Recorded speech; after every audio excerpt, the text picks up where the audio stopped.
হারিয়ে যাব একদিন আমি রমনা ভুবনে চিরদিন। ক্ষমা করে দিও তোমরা আমায়, ভুল করে থাকি যদি কোনদিন। হারিয়ে যাব একদিন আমি রমনায় ভুবনে চিরদিন।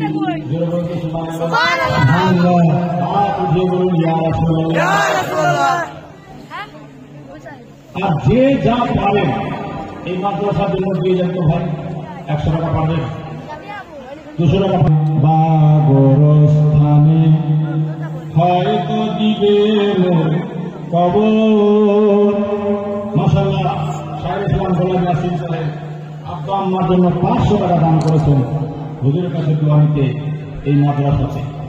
তাই বলবো, মাদেরকে বলবো, খালাদেরকে বলবো, যে যেখান থেকে একদিন আমি রমনায় ভুবনে চিরদিন। ক্ষমা করে দিও তোমরা আমায়, ভুল করে থাকি যদি কোনদিন। আমার আপনার ঠিকানা কি হবে শুনেন, সাদের বাড়ি সাদের ঘর সব থেকে যাবে। আসেন তাড়াতাড়ি দিয়ে যান, এটাই কাজ দিবে। বাঁশ বাগানে বা গোরস্থানে হয়তো দিবে মোর কবর। তোমরা আমায় যাবে ভুলে, রাখবে না জানি কোনো খবর। বাঁশ বাগানে বা গোরস্থানে হয়তো দিবে মোর কবর। তোমরা আমায় যাবে ভুলে, রাখবে না জানি কোনো খবর। পড়বে কি মনে আমার কথা, ফেলবে কি অসুর কোনদিন। হারিয়ে যাব একদিন আমি রমনায় ভুবনে চিরদিন। ছোট্ট মাটির ঘরে আমার দেহ নিথর হয়ে পড়ে রবে। ছোট্ট মাটির ঘরে আমার দেহ নিথর হয়ে পড়ে রবে। আধার কবরে আলোর প্রদীপ কেহ নাহি প্রভু জ্বালবে। থাকবে না কেহ জানি আমার পাশে, থাকবে না জানি কেহ আমার পাশে। কাটাবো একাকী রাতের দিন। হারিয়ে যাব একদিন আমি রমনায় ভুবনে চিরদিন। আল্লাহুম্মা আলিহি ওয়া আসহাবিহি আজমাইন।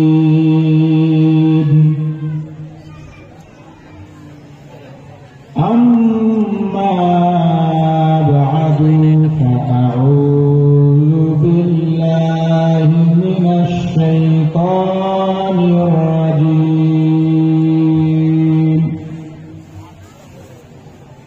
বিসমিল্লাহির রহমানির রহিম। উতুল ইলমা দারাজাত আও কামা ক্বালা আল্লাহু তাআলা ফি মাওদি'in আখার। لن تنالوا البر حتى تنفقوا مما تحبون. صدق الله العظيم. اللهم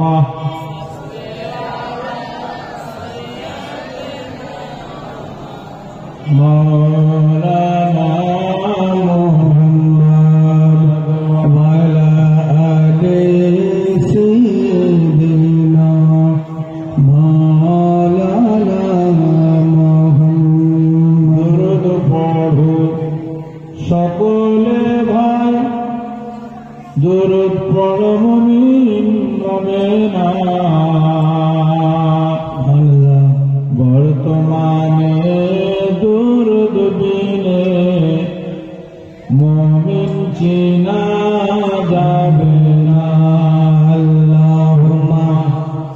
سيدنا مولانا محمد وعلى آل سيدنا مولانا محمد। শ্রদ্ধেয় মাননীয় পূজনীয় হুজুর পীর সাহেব কিবলা ও শাহজালাল হুজুর তাজুল আউলিয়া মুআজ্জাজ উলামায়ে কেরাম শোরায়ে জাম নকলে জলসা অত্র এলাকার সুন্নি সহিহুল আকীদা মুসলমান বাবাজি ভাই ও পর্দানশী মা ও বোনেরা, সমস্ত তারিফ আল্লাহ পাকের জন্য। সকলে বলি আলহামদুলিল্লাহ। আল্লাহর পরে বিশ্বনবীর উপরে হাজারো বার দুরূদে সালাম শান্তির ধারা বর্ষিত হোক। সকলে বলুন আল্লাহুম্মা আমিন। আল্লাহুম্মা আমিন। আপনারা সকলে অবগত আছেন যে উত্তর লক্ষ্মীপুর মাদ্রাসা আশরাফুল উলুমে বাৎসরিক দস্তারবন্দির জলসা। এখানকার সুযোগ্য শিক্ষকেরা আপনাদের সহযোগিতায়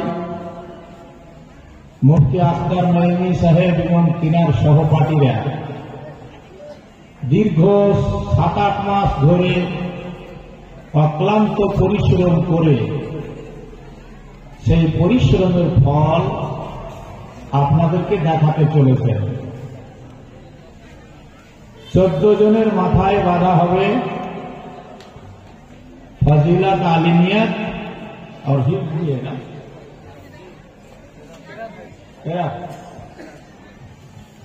কেরাতের পাগড়ি। কিছুক্ষণের মধ্যে আপনারা দেখতে পাবেন। রাত অনেক হয়ে গেল, আমরাও চাইছি তাড়াতাড়ি শেষ করে আপনারা যেন বাড়িতে ফিরে রেস্ট করতে পারেন। কিছুক্ষণের মধ্যে আসছেন আমাদের পীর মুর্শিদ হুজুর তাজুল আউলিয়া আওলাদে গৌসে পাক। তিনার নুরানির মুখ থেকে আপনারা কোরআন হাদিসের কিছু বাণী নসিহত শ্রবণ করবেন।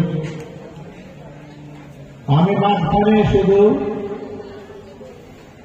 অল্প সময়ের জন্য হাজির হয়েছি। বেরাদারান ইসলাম, এটা একটা শিক্ষা প্রতিষ্ঠান। এখানে অযোগ্যকে যোগ্য বানানো হয়। আর আপনারা সবাই জানেন যে শিক্ষিত আর অশিক্ষিত কখনো বাড়াবো না। আল্লাহ কোরআন বলছে, কুল হাল ইয়াস্তাবিল্লাযীনা ইয়ালামুন ওয়াল্লাযীনা লা ইয়ালামুন।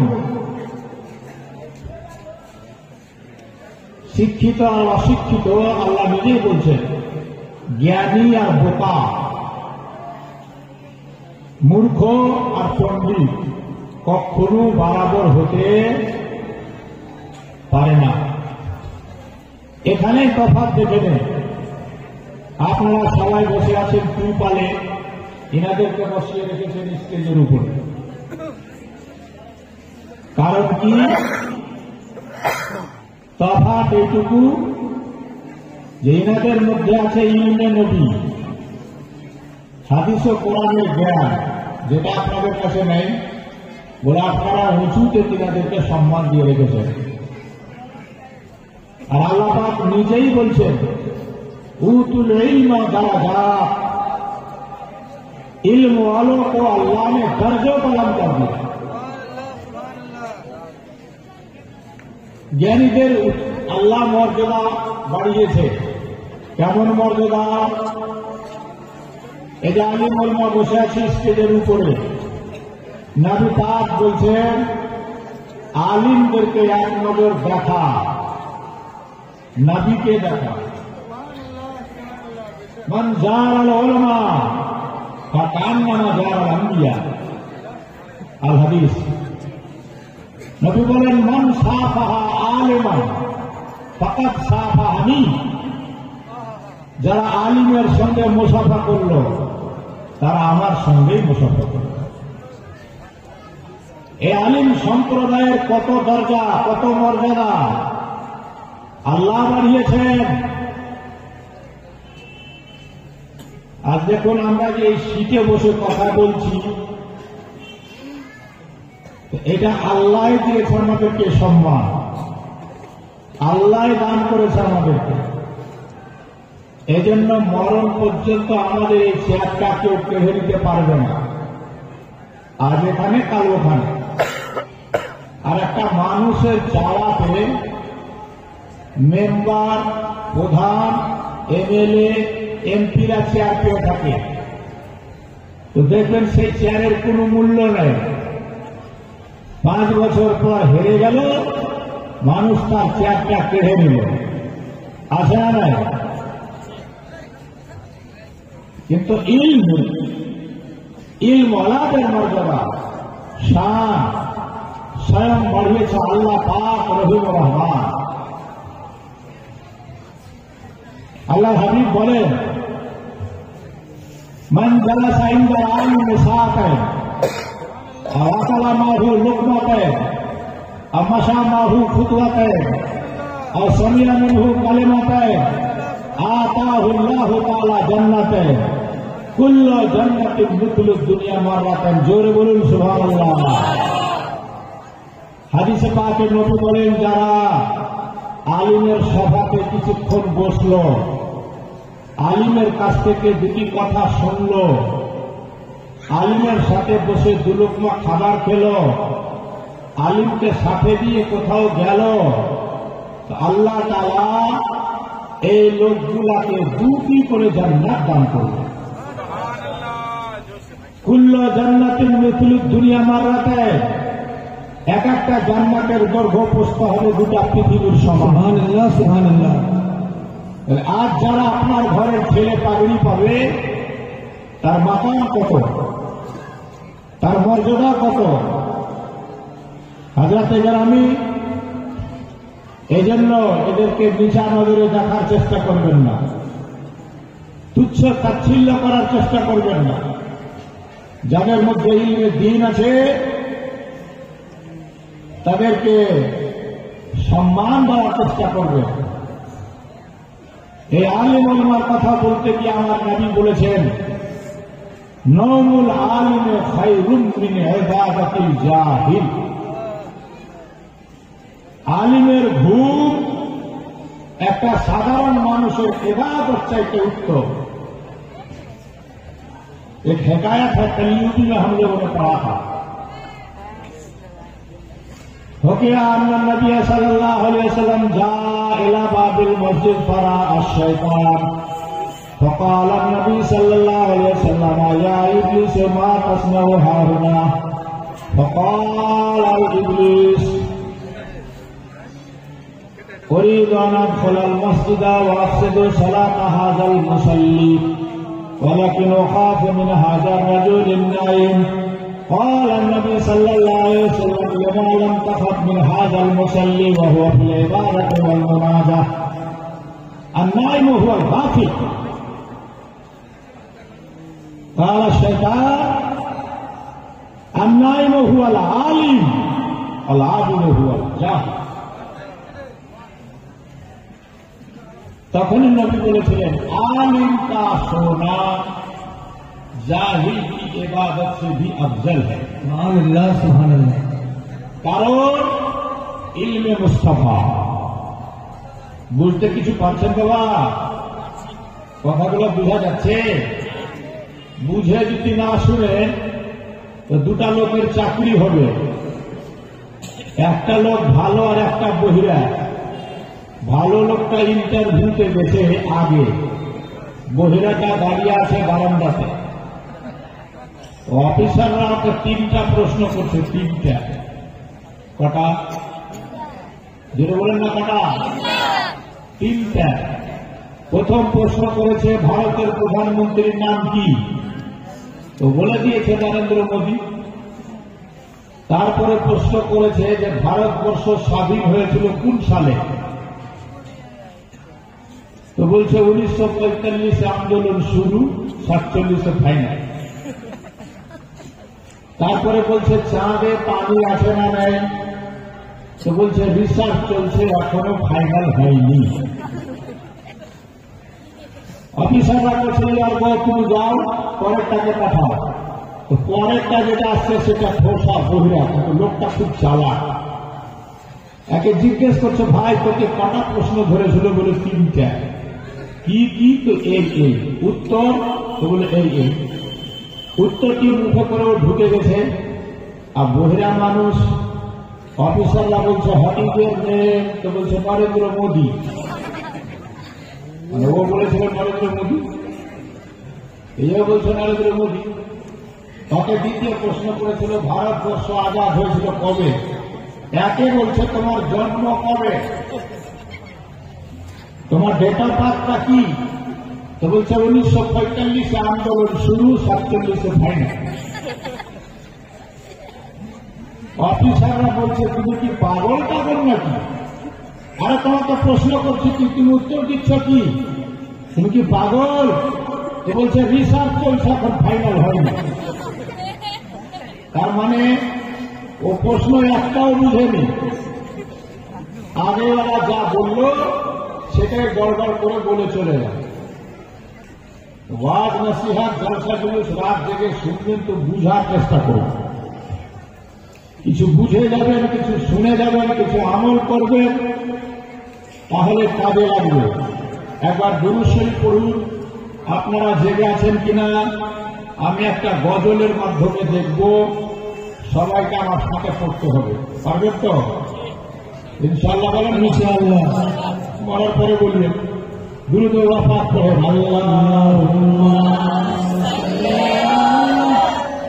সাইয়্যিদিনা মাওলানা মুহাম্মদ ওয়া আলা আলি সাইয়্যিদিনা মাওলানা মুহাম্মদ। আমার সাথে সবাই সাথ দিবে, একটু ভালো লাগবে। ये बैठाने का सिस्टम ही सही नहीं हुआ, इतना दूर में आदमी है तो चिल्लाए भी तो हम लोग सुन नहीं पाएंगे, है कि नहीं? बिल्कुल करीब आदमी है। अल्लाह रे नबी नूरेर नबी, अल्लाह रे नबी नूरेर नबी, जहार নাই গো তুলনা, নূরে ঝলমল ঝলমল করে সোনার মদিনা। সবাই বলুন আমার সাথে, আর হাত উঠে একবার বলুন ইয়া রাসূলুল্লাহ, একবার বলুন ইয়া আলী, ইয়া হাসান, ইয়া হুসেন। আল্লাহর নবী নূরের নবী, বলেন আল্লাহর নবী নূরের নবী, যাহার নাই গো তুলনা, নূরে ঝলমল ঝলমল করে। জোরে জোরে সবার বলি না, নূরে ঝলমল ঝলমল করে সোনার মদিনা, আরে নূরে ঝলমল ঝলমল করে সোনার মদিনা। দয়াল নবীর আশিক যারা, হীরা মুক্তা চাই না তারা গো, দয়াল নবীর আশিক যারা, হীরা মুক্তা চাই না তারা গো, থাকে সাদায় মাতোয়ারা, থাকে সাদায় মাতোয়ারা, কখনো হব রওয়ানা, নূরে ঝলমল ঝলমল করে সোনার মদিনা, বলেন নূরে ঝলমল ঝলমল করে সোনার মদিনা। আল্লাহর নবী নূরের নবী, যাহার নাই গো তুলনা, নূরে ঝলমল ঝলমল করে তোমরা মদিনাতে,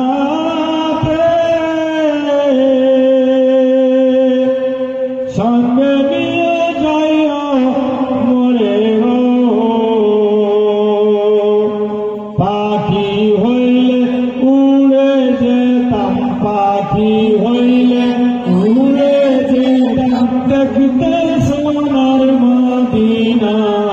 মোরে ঝলমল ঝলমল করে সোনার মদিনা। আল্লাহর নবী নূরের নবী, আল্লাহর নবী নূরের নবী, যাহার নাই গো তুলনা। নূরে ঝলমল ঝলমল করে সোনার মদিনা।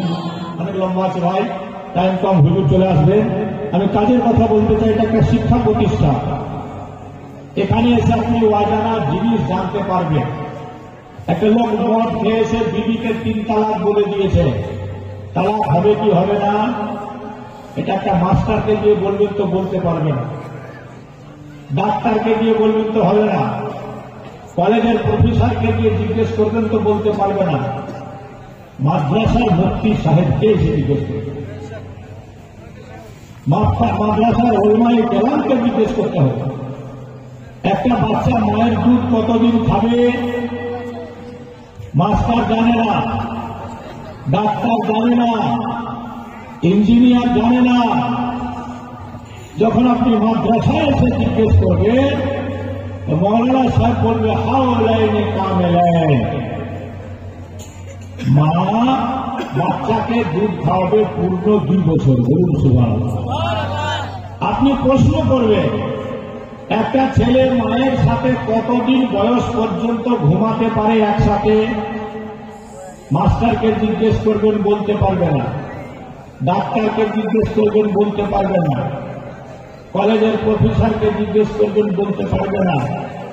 এই মাদ্রাসার আলিম ওলামা মুফতি সাহেব আপনাকে বলবে যে একটা বাচ্চা 10 বছর বয়স পর্যন্ত মায়ের সাথে ঘুমাতে পারে, তারপরে তার বিছানা আলাদা করে দিতে হবে। তো জীবনের গুরুত্বপূর্ণ দিকগুলো যদি আপনাকে জানতে আর বুঝতে হয়, তাহলে মাদ্রাসার দরকার আছে। মাদ্রাসা যদি না থাকে, আলিম যদি না থাকে, ইলমে দ্বীন যদি দুনিয়াতে না থাকে, সব মানুষ গুমরাহ হয়ে যাবে, সব মানুষ পথভ্রষ্ট হয়ে যাবে। আর যদি আলিম বানাতে পারেন নিজের ছেলেকে, আলিম বানাতে পারেন যদি কোনো গরিবের ছেলেকে, সাহায্য করে পড়াতে পারেন কারোর বাচ্চাকে, এলাকার কোনো ছেলেকে, কি পাবেন? তো বয়ান আছে, বর্ণনা আছে, কিয়ামতের মাঠে একটা লোকের নেকি বদি ওজন হবে, দেখা যাবে তার নেকি একটাও নাই, সব গুনহাতে ভর্তি। যার নেকি নাই, গুনহায় গুনহা, তার ঠিকানা কি হবে?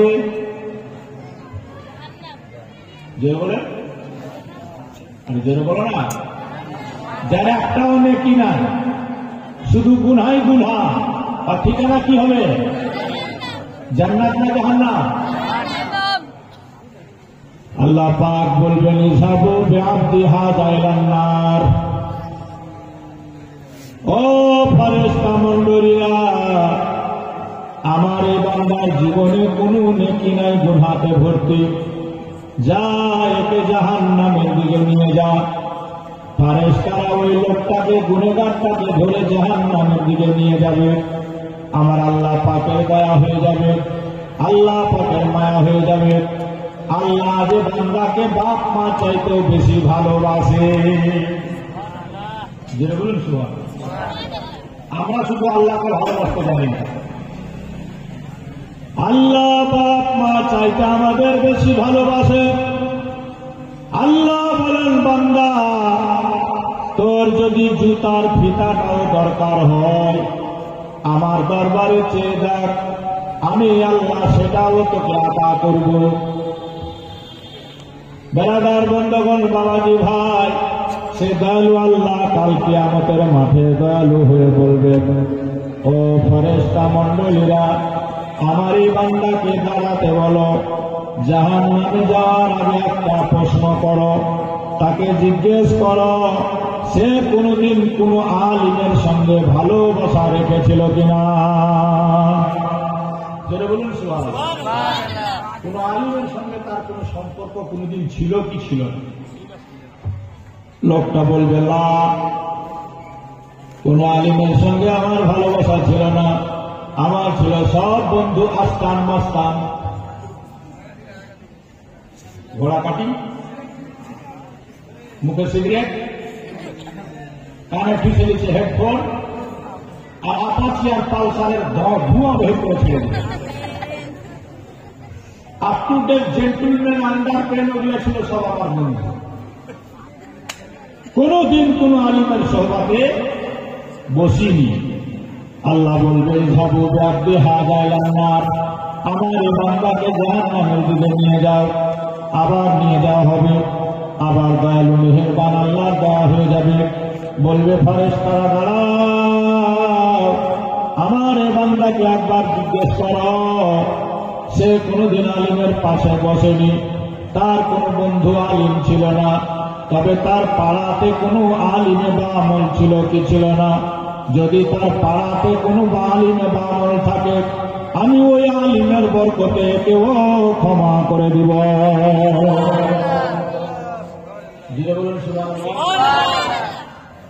তাহলে একটা পাড়াতে যদি আলিম হয়, তাহলে পাড়াবাসী এলাকাবাসীর জন্য বিরাট বড় রহমত মনে করবে। মানুষ আলিম ওলমাকে দেখে হিংসাও করছে, মানে ওরা মারাতি কারে ঘুরবে, কিছু কোনো অসুবিধা নেই। আলিম মৌলানা খালি মোটর সাইকেল নিলেই বড় বড় চোখ করে দেখছে।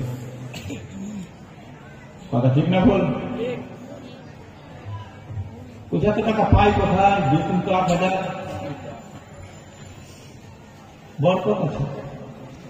লাস্টে এটা করে শপথ দিয়েছে, ওদের পয়সাতে বরকত আছে। ওর 50,000 বরকত নেই, আর মৌলানা সাহেব 8,000 বরকত আছে। শুনে হলেন, বাংলাদেশের এক মসজিদের সেক্রেটারি ছেলের লাগবে চাকরি, ইমামকে দিয়ে দোয়া করাচ্ছে যে হুজুর আমার ছেলের চাকরি হওয়ার আছে, আপনি দোয়া করে দেন। ইমাম সাহেব দোয়াতে বলছে, আল্লাহ আমার মসজিদের সেক্রেটারি সাহেবের ছেলের যখন চাকরি লাগবে, তার বেতনটা যেন আমার বেতনের সমান হয়, ওর বেতনটা যেন আমার বেতনের মতো হয়। এটা শুনেতে সেক্রেটারি একদম গরম, বলে, মৌলানা সাহেব কি দোয়া করছেন আপনার মতো বেতনে আমার ছেলের সংসার চলবে? তাহলে সেক্রেটারি সাহেব আপনার কথা ভাবা উচিত ছিল যে আমার 50,000 হয় না, আর মৌলানা গোলাম ইয়াসিনকে আমরা 8,000 10,000 টাকা দিচ্ছি। জি হ্যাঁ, বিলকুল জাহির হবে ইনশাআল্লাহ। তো বাবাজি ভাই আমার বলার উদ্দেশ্য, আলিমকে ভালোবাসার চেষ্টা করবেন, আলিমকে হিংসার নজরে কেউ দেখবেন। এ শুনেন, একটা বাদশাহ ছিল, বাদশাহ। তো বাদশাদের কাজই হচ্ছে দান করা। বাদশাহরা ইতিহাস পড়ে দেখবেন খুব সাক্ষী হয়। বাদশাদের দরবারে ভিড় লাগতো, ভিড়। আওরঙ্গজেব আলমগীর হোক, বাদশাহ শাহজাহান হোক, আকবর হোক, হুমায়ুন হোক, দরবারে ভিড় লাগতো, ভিড়। একটা বাদশাহ ছিল,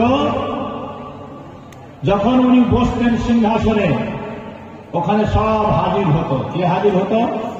আলিম সাহেব, হাদিস মাসলা কোরআন শোনাতে। আর কে হাজির হতো? শায়ের ইসলাম, নাক গজল শোনাতে। বাদশাহ ইনাম দিবে। এভাবে বিভিন্ন কোয়ালিটির লোক ওখানে হাজির হতো। তার মধ্যে একটা হাজির হতো হিজড়া। হিজড়া, হিজড়া বুঝেন না? হিজড়া আপনার কিছু শোনাচ্ছে, বাদশাহটাকে খুশ হচ্ছে, ওকে ইনাম দিচ্ছে। কিন্তু এই সমস্ত লোকের মধ্যে বাদশাহ সবচাইতে বেশি ইনাম দিচ্ছে মৌলানাকে। যেটা বলুন সুবহানাল্লাহ। কাকে দিচ্ছে বেশি? যেটা বলুন কাকে? আলিমকে, মৌলানাকে। কয়েকদিন দেখার পর হিজড়ার কিন্তু হিংসা হতে লেগেছে। তো বাদশাকে কইছে জাহাপনা, আপনি ওই মন্দিরটাকে মৌলানাটাকে এত টাকা নজরানা দিচ্ছেন মানে? তো বাদশাহ কইছে হিজড়া, ও কোরআন শোনাচ্ছে, হাদিস শোনাচ্ছে, মশলা শোনাচ্ছে, মশাই শোনাচ্ছে, একটা আয়াতের দাম দুনিয়া কেউ দিতে পারবে না। এজন্য আলিমের মর্যাদা বেশি, শান বেশি, তাই আমি ওকে নজরানা দিচ্ছি বেশি, তাতে তোর অসুবিধা কি? হিজড়া হিংসাতে করতে, হুজুর ওটা খালি মৌলবীর মতন জুব্বা পাগড়ি পড়ে আসছে, সে ওটা মৌলবি না ঢোলবি। যে কি তোমরা জানলি? আমার 3টা প্রশ্ন, মৌলানা সাহেবকে প্রশ্নটা করে দেখবে, যদি প্রশ্নের জবাব দিতে পারে তাহলে বুঝা যাবে যে আলিম আছে, আর না হলে বুঝবো আপনি যাকে আলিম মনে করে এত টাকা দিচ্ছেন সব বেকার। কইছে কি তোর প্রশ্ন? হিজড়া তখন কইছে 1 নম্বর প্রশ্নকে করবেন, সারা পৃথিবীর মাঝামাঝি কোন জায়গা?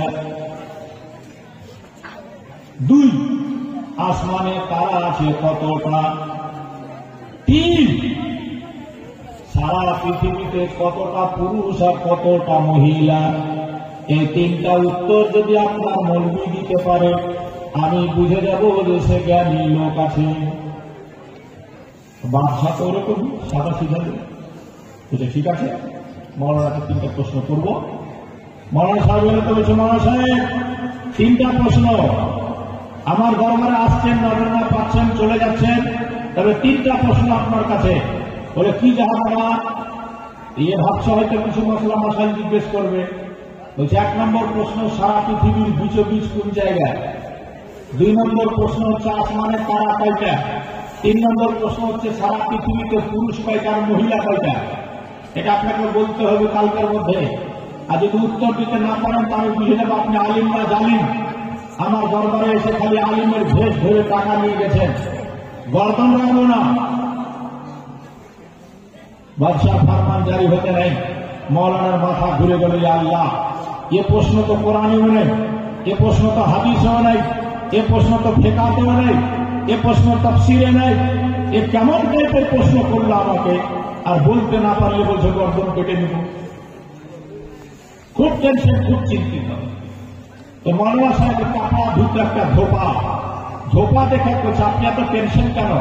বলছে এই ঘটনা, বাদশার দরবারে হিজড়া প্রশ্ন করেছে, ধোপা করেছে যে আপনি চিন্তা করবেন না, কালকে শান শওকতের সহিত বাদশার দরবারে যান, আপনার প্রত্যেকটা প্রশ্নের উত্তর আমি দেব। বলে তুই দিবি? বলছে হ্যাঁ। বলছে বেইজ্জত করবি না তো? বলছে একদম না,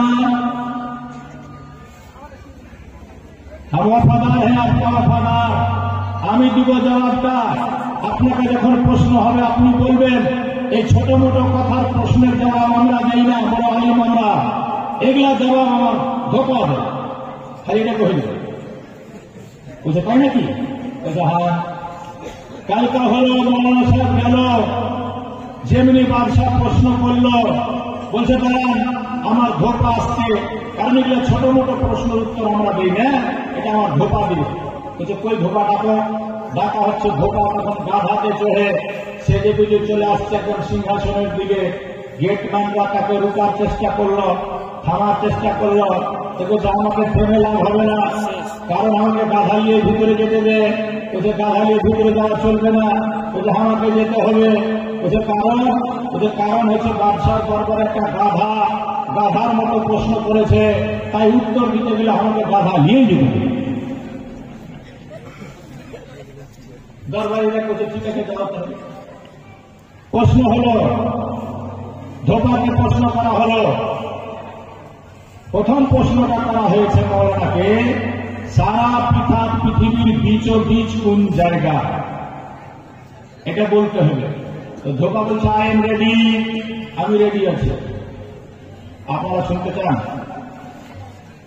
না শুনতে চান? তাহলে এই মাদ্রাসা যেখান থেকে 14 জন হাফিজ কারি মৌলানা বের হচ্ছে, এই মাদ্রাসাটার প্রয়োজন আছে না নাই? জেনে বলেন আছে না নাই?